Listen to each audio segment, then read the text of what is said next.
माँ भगवती दरबार से सभी भक्तों को जय माता की। उम्मीद करते हैं सभी भक्त प्रसन्न रहे होंगे।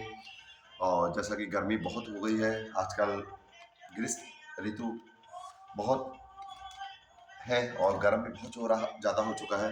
तो सभी भक्त लोग ध्यान रखेंगे कि थोड़ा पानी की मात्रा अपने अपने शरीर में ज़्यादा बढ़ाएं। पानी के सेवन जितना ज़्यादा हो सके उतना ज़्यादा करें।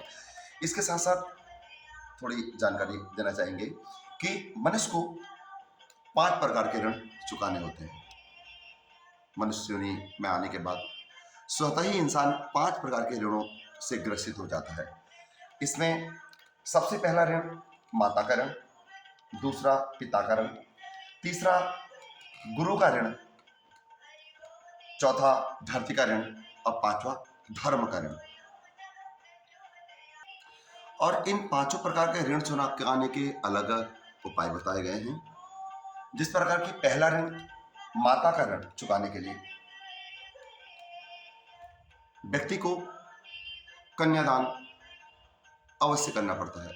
कन्यादान करने के उपरांत माता का ऋण चुकाया जा सकता है।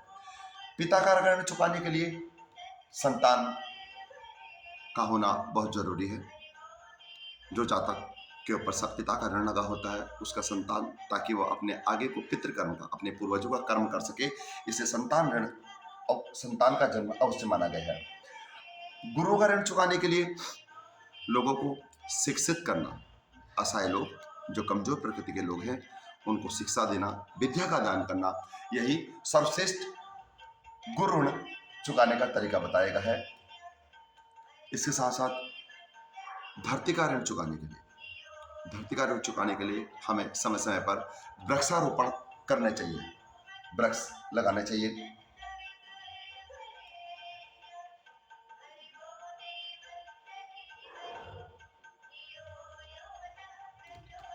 पूर्ण प्रकार से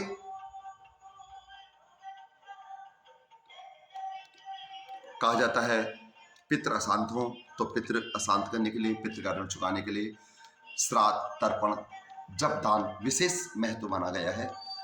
और इसके साथ साथ धर्म का ऋण चुकाने के लिए धर्म की रक्षा और सुरक्षा जरूरी है। देखिए भक्तों, मन सिर झुकाने से कुछ नहीं होता, मन झुक जाए तो सब कुछ संभव हो सकता है। तो दैनिक जीवन के लिए अपने कर्तव्य पर भरोसा रखना चाहिए, अपने कर्तव्य को नियति के अनुसार करना चाहिए, अपने कर्म से पीछे किसी भी व्यक्ति को नहीं भागना चाहिए।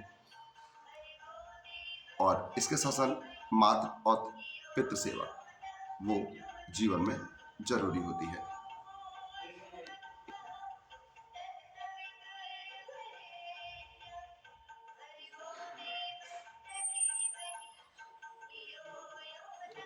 कुछ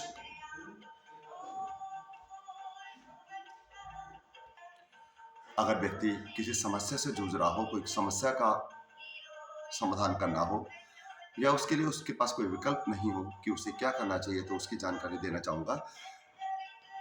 अगर शक्ति विहीन हो चुकी है और आप सोच रहे हैं मैं बहुत कमजोर हो चुका हूँ, शत्रु को परास्त नहीं कर पा रहा हूँ, तो ऐसे समय पर दुर्गा सप्तशती का पाठ अवश्य माना गया है। तो दुर्गा सप्तशती का पाठ करना चाहिए।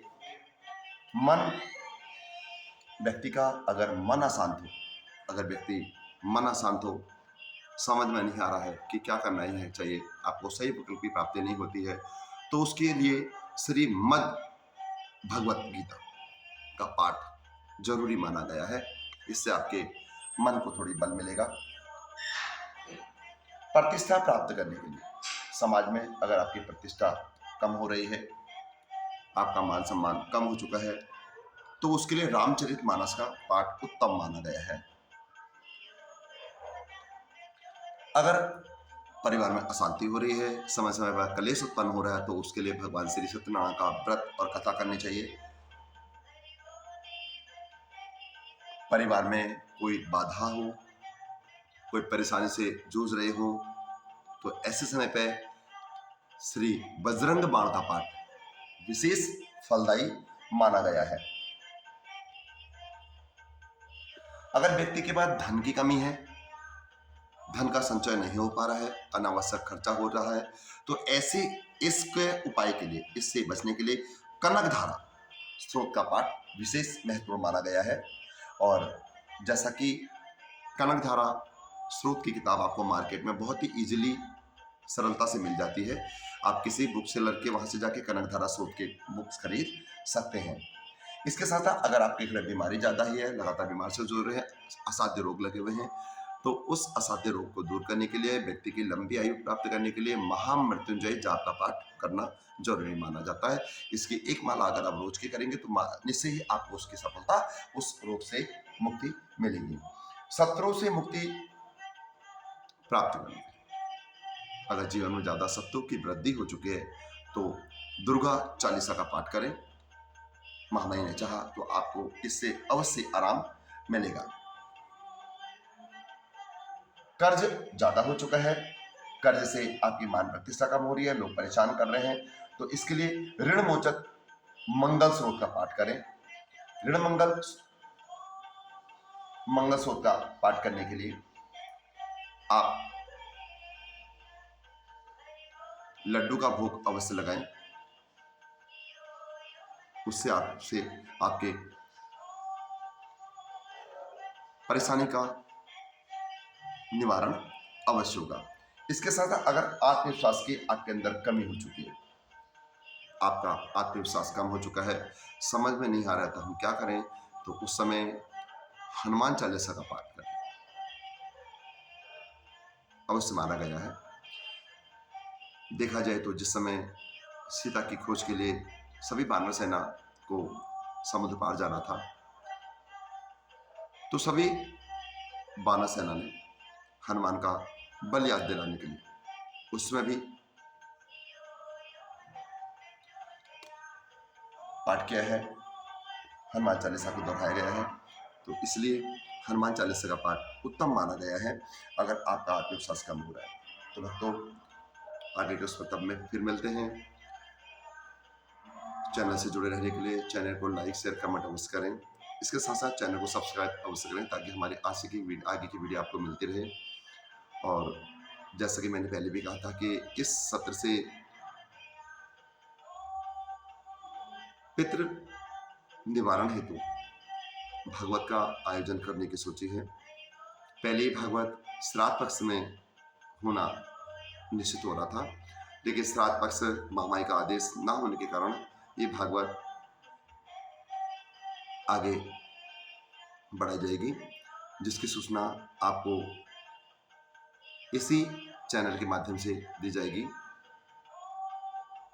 और जो भी उसके में सामग्री की आवश्यकता होगी या जो भी भागवत संबंधी जानकारी होगी, किस तरह से भागवत की शुरुआत की जाएगी और उस संबंध में क्या विशेष सामग्री की आवश्यकता होगी, आपको सारी जानकारी दी जाएगी। तो चलिए भक्तों, आगे के उसमें फिर मिलते हैं। तभी तक सभी भक्तों को जय माता की। महामाई सभी भक्तों का कल्याण करे, अपना आशीर्वाद से सभी भक्तों को निहारते रहे। तो चलिए आगे के उसमें फिर मिलते हैं। जय माता।